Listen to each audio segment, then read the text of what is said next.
Since the pandemic began, JANDIRA FREIRE has been receiving a monthly $50 subsidy, but not from the federal government, nor in Brazilian reais.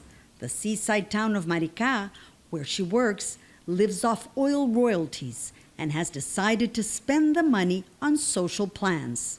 It created its own virtual currency, the Mumbuca, to help the poor and the local economy.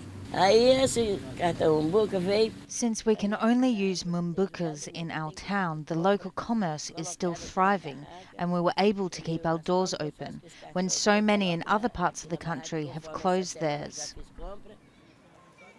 43,000 Brazilians living in Marica have been able to make ends meet thanks to their Mumbuca cards. But in the rest of Brazil, millions have been left with nothing after the government suspended financial emergency aid last January, just as COVID-19 infections began spiraling out of control. In half a year, the number of Brazilians living in poverty has tripled from 9.5 million last August to more than 27 million in February. Analysts say the situation now is much worse. March was one of the deadliest months in the pandemic, forcing new lockdowns. The government decided to resume the emergency aid this month, but since money is scarce, the handouts will be smaller than last year, an average of $44 per month until the end of July. The government promised handouts to 44 million Brazilians, which is much less than the 68 million who benefited from the first emergency aid package.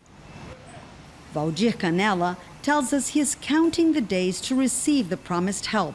He lost his job and home. Everything he owns is in this supermarket cart.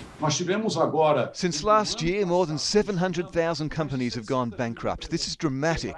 14 million jobs were lost in a year and a half. On Wednesday, the government will move ahead with privatization efforts by auctioning licenses to operate 22 airports. But economists say Brazil will only be able to attract major investments if it proves it can control the pandemic. So far, President Jair Bolsonaro has downplayed the virus, which has killed more than 330,000 people, the second largest death toll in the world. Yanakiew, Al Jazeera, Rio de Janeiro.